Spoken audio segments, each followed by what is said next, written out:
We're going through the life of Joseph in the book of Genesis. So if you have your Bible, you can open to the end of Genesis chapter 39. We're going to do the ending of Genesis 39, all of Genesis chapter 40 today, to pick up Joseph's story.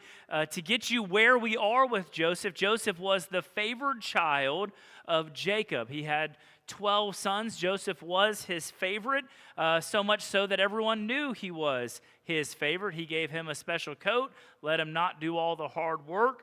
Eventually, his older brothers, became embittered by Joseph's favoritism that Jacob had shown him, and they devised a way to rid themselves of this favorite brother. This was not long after this favorite brother had told them that they would all bow down to him one day because he had a dream that said they would bow down to him one day. They find a way to get rid of him, eventually selling him into slavery. He gets sold into slavery down into Egypt, settles into the house of an important Egyptian named Potiphar, where he works faithfully for a period of years.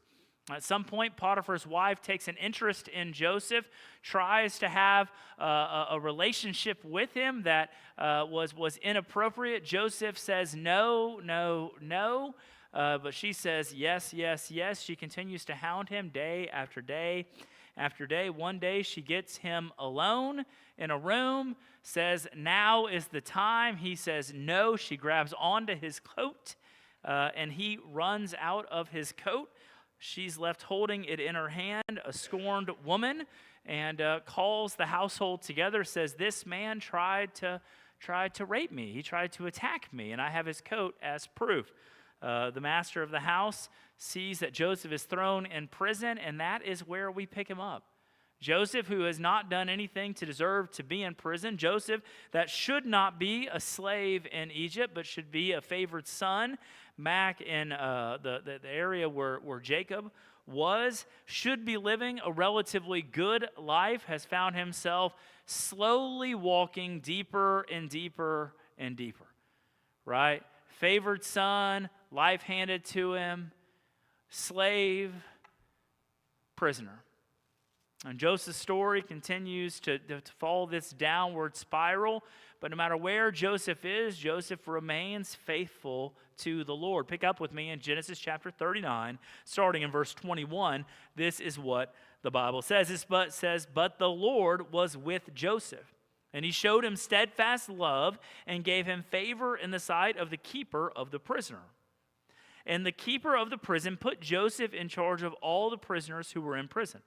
Whatever was done there, he was the one who did it. The keeper of the prison paid no attention to anything that was in Joseph's charge because the Lord was with him, and whatever he did, the Lord made it to succeed." So for some period of time, Joseph lived in prison, but God was with him. Guys, I don't know where you are in your walk right now with the Lord and where you are in your walk in this life. But if you have walked with the Lord for any length of time, you have had seasons where you have felt like you are being picked on, where nothing is going your way, where there are enemies around you and you can't do anything about it. There are unfair circumstances that you are the victim of. I absolutely know that you have experienced some sense of unfairness in your life. And it is tempting in those times when we are at our worst, when life has been unfair, when nothing has gone according to the plan and people have treated you wrongly. It is tempting in that time to cry out and say, "God, I'm done with you.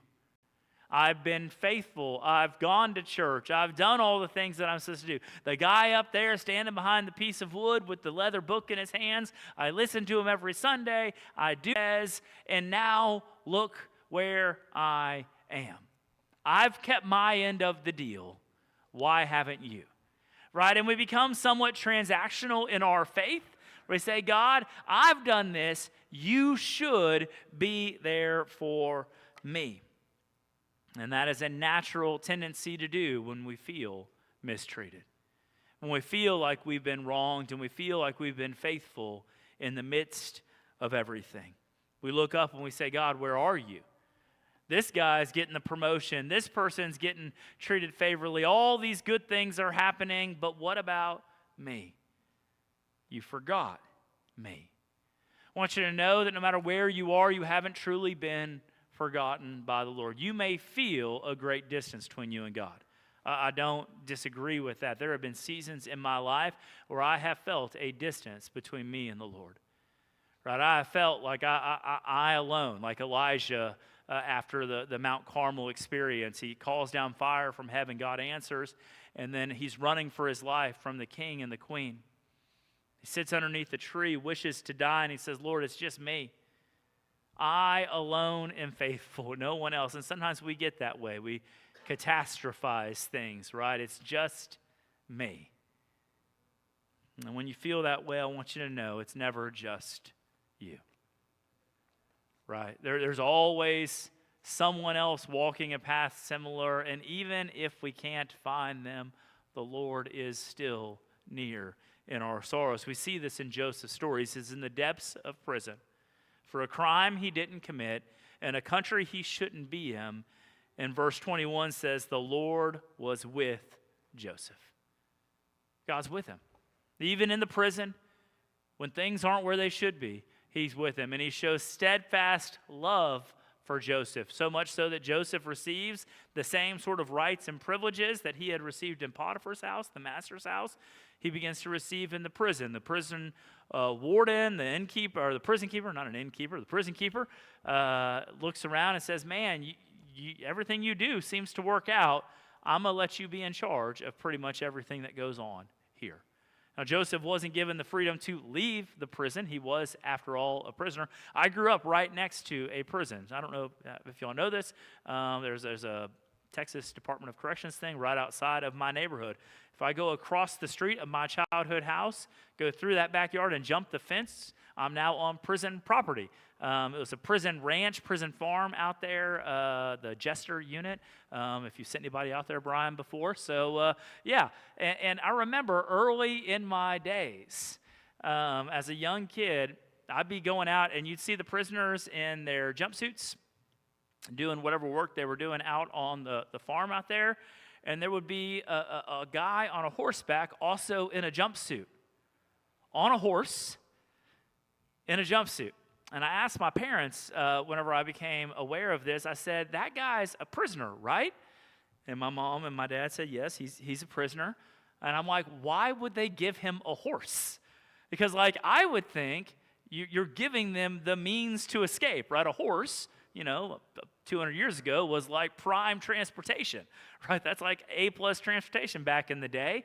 It's like you're giving him a horse, he's got a saddle. Why is he on horseback? And my dad said, well, he's a trustee, which in our church means you can sign documents for stuff. I said, well, what is a trustee? He says, well, he's been in long enough, he's developed a relationship enough that they trust him enough to kind of supervise a group of prisoners. There was a guard somewhere nearby, I assume, probably with a rifle trained on him, I don't know. All right, but there was a guard somewhere, but you would never see the guard right in that little group of prisoners. You'd have one trustee, which was a prisoner on a horse, kind of taking care of that group of guys who were doing whatever work they were doing outside. It always stuck with me. I just thought, man, that's interesting. But that was what Joseph was. He was trusted by the prison warden. And he said, I trust you to take care of things. And so Joseph received a privileged position in prison because God was with him. God was with him. God was near him. Even in the midst of this dark season when he would rightly feel mistreated and done wrong, God was with Joseph. I want you to know God's with you when you feel mistreated, when you've been done wrong. And if you will walk faithfully in the midst of that, you may even get to see the favor of God on your life in dark places. So what happens after that? Chapter 40, that's where we go. Starting in verse 1, it says, sometime after this, the cupbearer of the king of Egypt and his baker committed an offense against their lord, the king of Egypt. And the Pharaoh was angry with his two officers, the chief cupbearer and the chief baker, and he put them in custody in the house of the captain of the guard, in the prison where Joseph was confined. And the captain of the guard appointed Joseph to be with them, and he attended them. And they continued for some time in custody. And one night they both dreamed, the cupbearer and the baker of the king of Egypt, who were confined in the prison, each his own dream, and each dream with its own interpretation. And when Joseph came to them in the morning, he saw that they were troubled, and he asked Pharaoh's officers who were with him in custody in his master's house, he said, "Why are your faces downcast today?" And they said to him, "We've had dreams, and there is no one to interpret them." And Joseph said to them, "Do not interpretations belong to God? Please tell them to me." So Joseph's been in prison for some length of time. He's achieved this position of being a trusted prisoner. And then two kind of like elite prisoners are brought into the jail. The cupbearer is a super important position in the ancient world. He would taste everything that the king would eat or drink before the king would taste it. Because enough kings had tasted stuff and ended up dead from people poisoning them, right? There was always someone trying to overthrow the government back in the day. And so there's always someone actively seeking to cause destruction. And so they would employ trusted people to eat and drink whatever was set before them. And the baker, likewise, had to be a trusted person because he prepared the food that would be eaten by the king. And we don't know what the offense was, but I imagine it when something like this. The baker made some Egyptian delicacy for the Pharaoh to eat, and he overcooked it. This is my theory. This is not in the Bible, okay? He overcooked it. And the cupbearer, whose job it is to taste the food and make sure that it's both palatable and not deadly, tasted the food and said, "This is all right. Yeah, maybe could have used a little more salt, or maybe should have cooked it at 350 instead of 375. But it's good food. It's better than I'm going to get back home. So yeah, let's pass it on to the king." Passed it on to the king. The king ate it and said, "You burned my favorite dish. You allowed him to serve this to me, you worthless cupbearer, and you burned it. You're both in jail," right? Because he was probably just a little flippant. We don't know the offense, but it makes sense to me that that would be something like the offense. That's how both of them end up in jail at the same time. They end up there, and so they get a special attendant in prison, someone to take care of them because they're VIPs. Joseph is selected to be their attendant. He walks in one day. They're both depressed. That's what's going on. He said, "We had a dream. He had a dream. I had a dream, and we don't understand them, and no one can interpret it." Dreams were big in Egypt. Back in that day, there was always people to tell you what your dreams meant and understand, and so being in prison, they lost access to those sort of people to interpret their dreams. And so they had dreams, they couldn't understand them, and Joseph, walking faithfully, says, "Well, God gives interpretation for dreams. Tell me the dreams, and I'll see what I can do." And so they begin to explain these dreams. Starting in verse 9, it says, "The chief cupbearer told his dream to Joseph, and he said to him, 'In my dream, there was a vine before me. And on the vine there were 3 branches, and as soon as it budded, its blossoms shot forth. The clusters ripened into grapes. Pharaoh's cup was in my hand, and I took the grapes, pressed them into Pharaoh's cup, and placed the cup in Pharaoh's hand.' And Joseph said to him, 'Well, this is his interpretation.' So he gives him the interpretation. He says the 3 branches are 3 days. And in 3 days, Pharaoh will lift up your head and restore you to your office. And you shall place Pharaoh's cup in his hand as formerly when you were his cupbearer. Only remember me when it's well with you, and please do me the kindness to mention me to Pharaoh. And so get me out of this house, for I was indeed stolen out of the land of the Hebrews, and here also I have done nothing that they should put me into this pit.' And when the chief baker saw that the interpretation was favorable, a good interpretation, he said, 'Joseph, look, I also had a dream. There were 3 cake baskets on my head, and in the uppermost basket there were all sorts of baked food for Pharaoh. But the birds were eating it out of my basket on my head.' And Joseph answered and said to him, 'Well, this is its interpretation. The 3 baskets are 3 days. And in 3 days Pharaoh will lift up your head from you and hang you on a tree. And the birds will eat the flesh from you.'" Okay, so we have 2 dreams, 2 wildly different interpretations for the dreams. First one is the cupbearer. He dreams this dream about the clusters of the grapes and going in. And Joseph says, "Look, it's a good dream, man. You had a good dream. In 3 days, Pharaoh's going to see you, remember you, bring you back. You're going to go back to your old job, position of power and privilege and access to the king." He says, "And when you get there, remember me." right? Your good friend Joseph. Just remember me, how I took care of you down here, because I don't belong here. I was kidnapped, sold here, and then I didn't even do anything when I was here to get thrown into this place here. So just remember me, make mention of me to the Pharaoh. And see, the cupbearer had that sort of access to the king. If you're familiar with the story of Nehemiah, right? Nehemiah was the cupbearer to the king of Persia, right? He was a Jew, a Hebrew who was from Jerusalem, but he was put into that position of trust by the king of Persia. And he went to the king one day, and he was depressed. And the king said, "Why are you upset?" And he said, my city is tore up where I'm from. It's open to raiders and things like that. And the king said, "Go, fix it. I'll send resources to help you." Right? So he had access. Nehemiah had divine access to that king. God had put him in that position to have access to that king to go and repair Jerusalem after the Babylonian invasion. Right? This cupbearer likewise had access. And when he had a relationship built back with the king, he could make requests of the king. And the king was predisposed to want to grant those requests. And Joseph knew that. And he said, "Look, just remember me, because I don't belong here. And the Pharaoh can get me out just like that." The baker hears this and he's like, "Good. This guy's in a good mood. Obviously, it's a good dream day. Let me hear the interpretation of my dream." And it's the exact opposite. I love Joseph's like playing a game with them, because when he tells the cupbearer, it's like the Pharaoh's going to lift up your head like you're downcast. He's going to lift up your head. He's going to restore you to your position. And he does the same thing to the baker who's got the dream about the birds eating off his head. He's like, the Pharaoh's going to lift up your head. He's like, yeah. He's like, "From you, you're going to die." He's like, "Dang, Joseph, that was unnecessary." Like, you could have told that in a less poetic way. You could have just been like, "Man, I'm sorry, this is not a good one," right? Like I could have just set him up. Instead, he's like setting him up, setting a trap, and he's like, "Ha ha, and you're going to die. You're going to be hung from a tree. 3 days from now, you're dead," right? But what's the point of this? Well, there's two things that go on. First of all, we see again that God is with Joseph, giving interpretations for dreams. This can be important for Joseph's future. The second thing, though, is that while Joseph is there in the pit, he can't make his way out. He needs assistance. And so he goes to someone who can assist him and says, "Just remember me." And this ask to be remembered is an important thing for Joseph, because he figures within 3 days this guy's going to be out. Within a week, Joseph could be a free man. Right? Within a week, Joseph could be a free man. And he knew that was something looking forward to him. Let's finish the chapter. It says this in verse 20 of Genesis chapter 40. It says, "On the third day, which was the Pharaoh's birthday, he made a feast for all of his servants. He lifted up the head of the chief cupbearer and the head of the chief baker among his servants.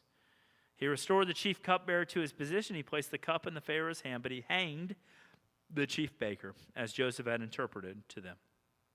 Yet," verse 23, "the chief cupbearer did not remember Joseph, but forgot him." What a terrible end to the story. I mean, just absolutely. Like, Joseph has done everything right. He has served faithfully. He has done everything that the chief cupbearer could ask. He asks for one thing in return, which is to remember him and say a kind word, and he is forgotten completely. I don't like that. Like, if I could rewrite the story, I would fix that. But the truth is, my life, I've seen this over and over and over again. Right? There are times in my life where I have gone out of my way and done above and beyond for people, and then at the end of it, it's as if you never were. I mentioned in my Sunday school class, ministry is an interesting job. We had a pretty good class today, and I said, I've been at this church for almost 10 years. Y'all know that it's been 9.5 years right now I've been at this church. I said, and if God gives me another 10 years at this church, the gathering that I have there, I said, there's a not 0% chance that class, which I really feel like they like me, generally speaking, I said, there's a not 0% chance that one of you will absolutely hate me in 10 years. Ministry is just painful. You can give yourself to people and do the very best that you can, and the people that you love and that you care and that you go out of your way for, sometimes they just, in an instant, unmet expectations, unrealized expectations, and you become dead to them.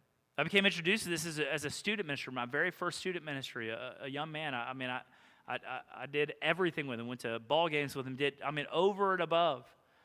Man, I thought, I'm investing in this kid. I'm leading this kid towards Jesus. This is going to be a great thing. And then just in an instant, and like, I don't know what happened. I went and talked to his mom later because I was so confused by it. He was just done. Like, never saw him again. Didn't want to have anything to do with me or the church.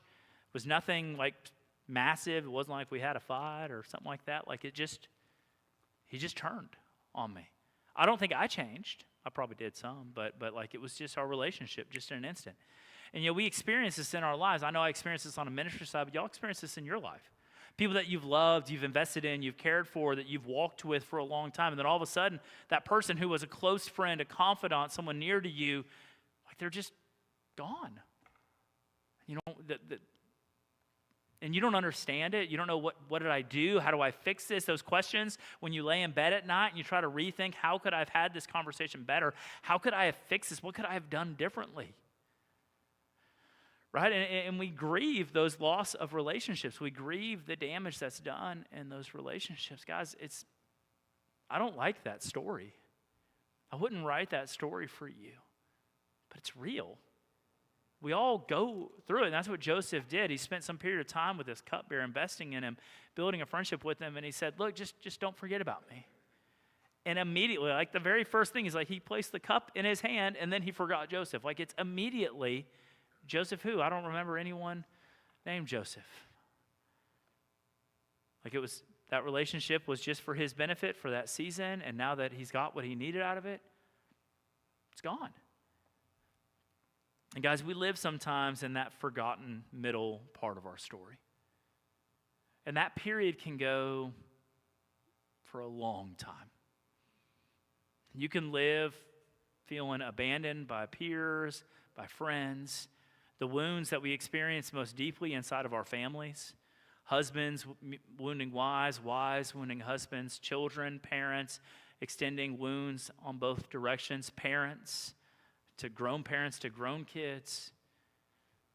Right, I do funerals sometimes. I can see the family dynamics, the deepest wounds that get driven inside of our relationships.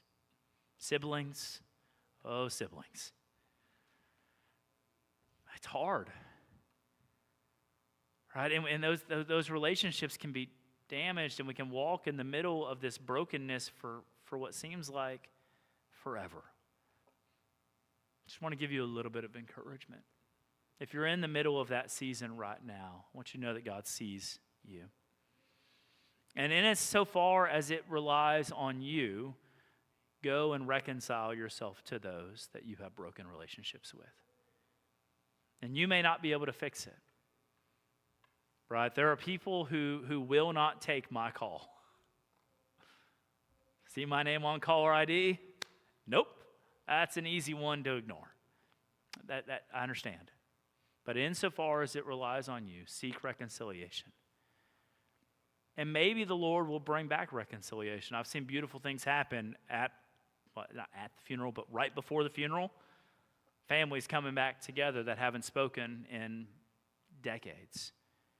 And when you try to pull back the lens of what caused the division between the two brothers in the family, you find out that when they were 20 years old and they're 70 now, he loaned money to him, the equivalent of like $40 back in the day, and the relationship was gone. But if you'll do as much as you can on your side to reconcile, and then just walk in grace from there. Right? Joseph he was forgotten. He did everything right. He walked the path faithfully. God was with him throughout all of it, and then he just was forgotten. Maybe your story's just going to be gray. People like silver linings. I like silver linings. Like, well, there's yes, I know that your loved one, just died in a horrific way, but the silver lining, at least the hospital bills were cheaper. You're like, no, like sometimes we don't need silver linings. Sometimes some things are just dark. And if you're in the period of darkness, I want you to know God's still with you, even if you can't see him in the storm. And if you can fix it, reconcile, and otherwise just walk in grace, knowing that you can walk in grace because you likewise have actively sought to destroy your relationship with your loving God the Father. through choosing a life of sin, and he still receives you back. And if God is going to be gracious to me to receive me back after I have knowingly betrayed him, well, I'll receive anybody back who will come back to me. And I'm going to extend the same grace to them as best I can that God has extended to me and is still extending to me. Guys, we live as forgiven people. We forgive others. We live as people under the grace of God. We extend grace to others. Now, like if you've really hurt me and I'm going to forgive you, I may never trust you like I did before. That's okay. But we can be together. We don't have to be enemies. So if you're walking in the darkness, I want you to know there are steps you can take, but it may not stop. That's not encouraging. I'm sorry. In this world, you will have trouble. This is a promise from Scripture. I'd like to get it embroidered on a pillow, right? In this world, you'll have trouble. We don't embroider that sort of message that Christ gives us. But we can take heart because Christ has overcome the world. Guys, we're going to have trouble here. But it's not just all about here. There's a life yet to come.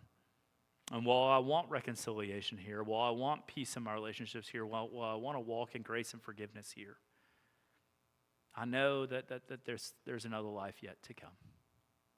And some of the people that have wronged me most in the church, that's a beautiful thing to think about, that do not want to see my name pop up on the caller ID. One day, we're going to be at the throne of God together, worshiping the Lamb who was slain together. All of that junk that I did and that was done to me is not going to be a memory any longer. God's grace is beautiful. Reconciliation will come within the body. Let me pray.